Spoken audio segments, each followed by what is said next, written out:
Hai semua, selamat datang di channel Baca Saham. Pada video ini, kita akan bahas satu topik dengan judul Saham BMRI, BRIS dan Antam dibanting ARB, MPPA dan film terbang. Untuk itu, simak video ini sampai habis ya, agar mendapat pemahaman yang utuh.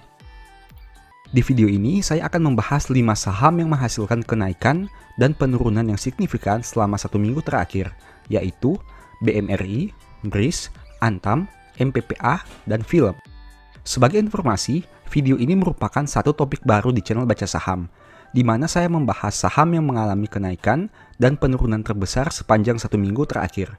Rencananya, video seperti ini akan diupdate 1 minggu sekali, yaitu di hari libur bursa. Dengan mengevaluasi pergerakan harga seminggu terakhir, diharapkan bisa membantu Anda untuk membuat proyeksi ke depan, apalagi bagi mereka yang menganut konsep trading. Video ini murni dibuat berdasarkan grafik harga, tanpa melihat fundamental, kinerja keuangan maupun valuasi harga wajar.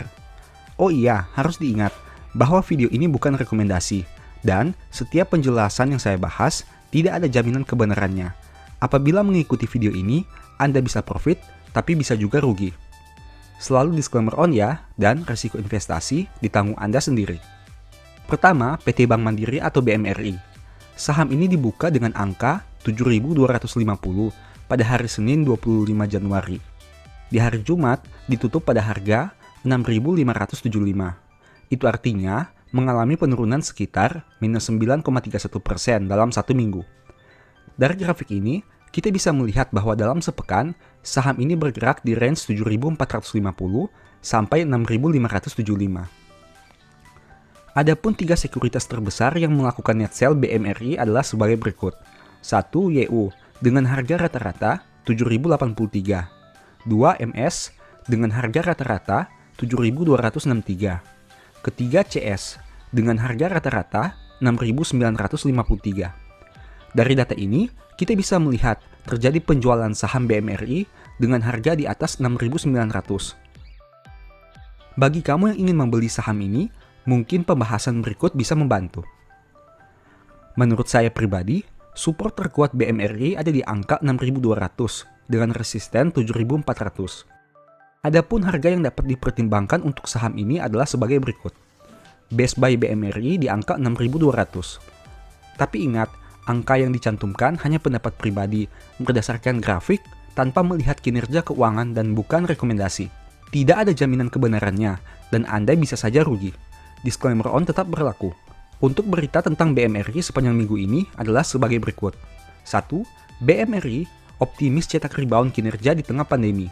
Dan kedua, PT RO protes kontraktor cairkan 60,01 miliar dari BMRI.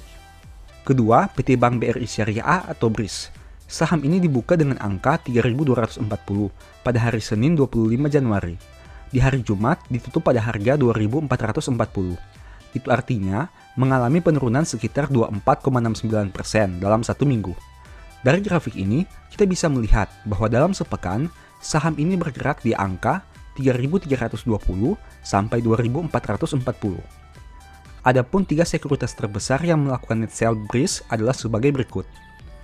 1. YP dengan harga rata-rata 2.875. Kedua PD dengan harga rata-rata 2.851. Dan ketiga DR dengan harga rata-rata 2.862.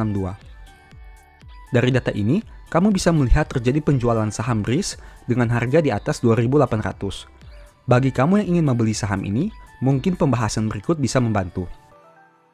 Menurut saya pribadi, support terkuat BRIS ada di angka 2.000 dengan resisten 3.000. Adapun harga yang dapat dipertimbangkan untuk saham ini adalah sebagai berikut. Best buy BRIS di angka 2.000. Namun harus diingat, menurut saya pribadi, secara valuasi saham ini sudah sangat mahal, sehingga kamu harus mempertimbangkan risiko yang siap dihadapi apabila terjadi penurunan. Ingat, angka yang dicantumkan hanya pendapat pribadi berdasarkan grafik tanpa melihat kinerja keuangan dan bukan rekomendasi. Tidak ada jaminan kebenarannya dan Anda bisa saja rugi. Disclaimer on tetap berlaku. Untuk berita tentang BRIS, tidak ada informasi yang dapat saya sampaikan sepanjang minggu ini. Ketiga, PT Aneka Tambang atau Antam. Saham ini dibuka dengan angka 2.760 pada hari Senin 25 Januari. Di hari Jumat, ditutup pada angka 2.220. Itu artinya mengalami penurunan sekitar minus 19,56% selama 1 minggu. Dari grafik ini, kita bisa melihat bahwa dalam sepekan, saham ini bergerak di angka 2.960 sampai 2.220. Adapun 3 sekuritas terbesar yang melakukan net sale Antam adalah sebagai berikut. 1 CC dengan harga rata-rata 2.635, kedua YP dengan harga rata-rata 2.652, dan ketiga DP dengan harga rata-rata 2.674. Dari data ini, kita bisa melihat terjadi penjualan saham Antam dengan harga di atas 2.600. Bagi kamu yang ingin membeli saham ini, mungkin pembahasan berikut bisa membantu. Menurut saya pribadi, support terkuat Antam ada di angka 1.800 dengan resisten 2.500. Adapun harga yang dapat dipertimbangkan untuk saham ini adalah sebagai berikut. Best buy Antam di angka 1.800. Namun harus diingat, menurut saya pribadi, secara valuasi saham ini sudah sangat mahal, sehingga kamu tentu harus mempertimbangkan risiko yang siap dihadapi apabila terjadi penurunan. Ingat, angka yang dicantumkan hanya pendapat pribadi berdasarkan grafik, tanpa melihat kinerja keuangan dan bukan rekomendasi. Tidak ada jaminan kebenarannya, dan Anda bisa saja rugi. Disclaimer on tetap berlaku. Untuk berita tentang Antam sepanjang minggu ini adalah sebagai berikut. 1. Antam dapat persetujuan ekspor biji bauksit tercuci sebesar 1,89 juta wet metric ton. Kedua, Antam dukung pemerintah Indonesia tangani dampak bencana alam di berbagai wilayah. Keempat, PT Matahari Putra Prima atau MPPA. Saham ini dibuka dengan angka 97 pada hari Senin 25 Januari. Di hari Jumat ditutup pada angka 116. Itu artinya mengalami kenaikan sekitar 19,58% dalam 1 minggu. Dari grafik ini, kita bisa melihat bahwa dalam sepekan, saham ini bergerak di angka 116 sampai 85 rupiah. Adapun 3 sekuritas terbesar yang melakukan net buy MPPA adalah sebagai berikut. 1 CP dengan harga rata-rata 113,94. Kedua YP dengan harga rata-rata 113,74. Dan ketiga MG dengan harga rata-rata 115,89 rupiah. Dari data ini, kita bisa melihat terjadi akumulasi saham MPPA dengan harga di atas 113. Mempertimbangkan kualitas keuangan, saya pribadi tidak berani merekomendasikan saham ini. Ini hanya pendapat pribadi, tapi jika kamu ingin membelinya, dipersilahkan, dengan resiko ditanggung oleh kamu sendiri. Untuk berita tentang MPPA sepanjang minggu ini adalah sebagai berikut. 1. Temasek resmi kuasai 19% MPPA. Kelima, PT MD Pictures atau film. Saham ini dibuka dengan angka 326 pada hari Senin 25 Januari. Di hari Jumat, ditutup pada harga 364. Itu artinya mengalami kenaikan sekitar 11,65% dalam 1 minggu. Dari grafik ini kita bisa melihat bahwa dalam sepekan, saham ini bergerak di angka 390 sampai 266. Adapun 3 sekuritas terbesar yang melakukan net buy film adalah sebagai berikut.